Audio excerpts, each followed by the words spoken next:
Assalamualaikum warahmatullahi wabarakatuh. Nama saya Suci Handayani dengan NIM 22214100211. Prodi Teknik Informatika Universitas Nurul Jadid. Di video kali ini saya akan menjelaskan tugas yang sudah saya buat dengan mata kuliah kecerdasan buatan yang diampu oleh Bapak Abdul Wahab. Saya akan menjelaskan tentang Kamin Clustering. Sebelum kita membahas lebih dalam tentang Kamin Clustering, kita perlu mengetahui terlebih dahulu apa itu Kamin Clustering.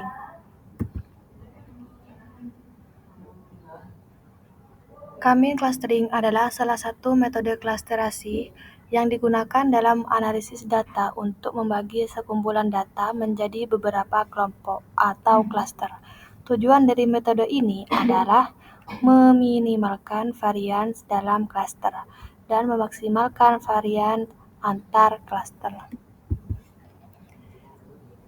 Di sini saya sudah membuat contoh tabel untuk menghitung Kamin Clustering yang berisikan data pertama hingga data ke-8 dan atribut yaitu V1 dan V2.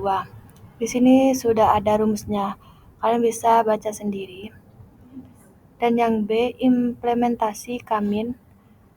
Yang pertama ada menentukan jarak klaster. Dan yang kedua menentukan pusat klaster atau sentroid. Di sini acaknya C1-nya sama dengan 1,1 dan C2-nya sama dengan 2,1. Mari kita hitung terlebih dahulu yang C1. Cara menghitungnya adalah masukkan semua data yang ada pada tabel V1 dan dikurangi 1. Kenapa dikurangi 1? Karena nilai sentroid C1 adalah 1 dan 1. Kemudian ditambah dengan data yang ada pada tabel V2 yang sudah dikurangi 1 juga. Kemudian cara menghitung C2-nya sama dengan cara menghitung yang C1 sesuai dengan sentroidnya. Kemudian setelah selesai menghitung data C1 dan C2-nya, kita cari data mana yang lebih rendah dari data tersebut. Contohnya di sini antara C1 dan C2 nilainya hasilnya lebih kecil yang C2, maka klaster di sini ditulis C2. Begitu juga dengan yang nomor 2 sampai dengan 8. Dan yang nomor 5 ini antara hasil dari C1 dan C2-nya lebih rendah C1, maka klasternya di sini adalah C1. Kemudian C1 di sini ada pada data ke-5 dan ke-7. Kita bisa lihat ke-5 dan ke-7.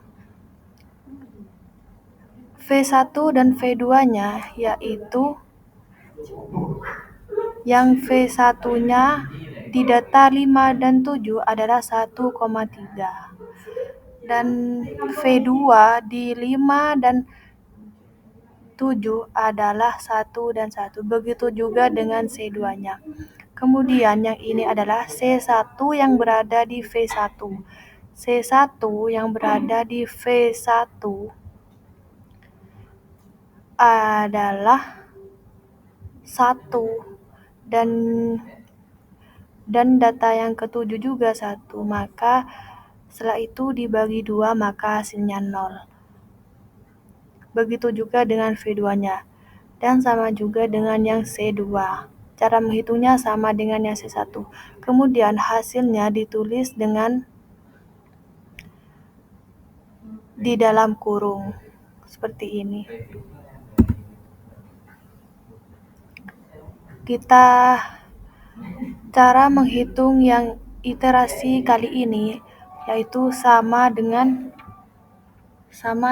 yang iterasi yang tadi. Setelah itu antara C1 dan C2 dipilih mana yang lebih kecil. Kemudian klasternya ditulis hasil yang lebih kecil. Cara menghitungnya sama seperti iterasi yang pertama tadi.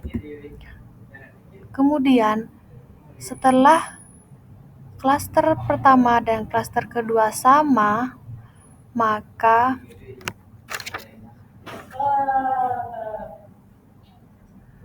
penghitungan dihentikan. Contohnya seperti ini, klaster pertama itu C2, C2, C2, C2, C1, C2, C1, C1. Dan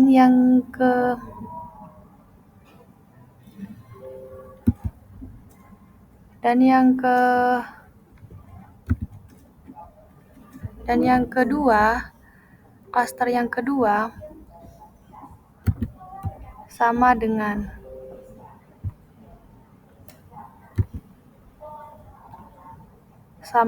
yang klaster pertama, maka penghitungan sudah dihentikan. Cukup sampai di sini penjelasan yang saya sampaikan. Semoga video yang saya buat bisa bermanfaat untuk kalian semua. Akhirnya dari saya, wassalamualaikum warahmatullahi wabarakatuh.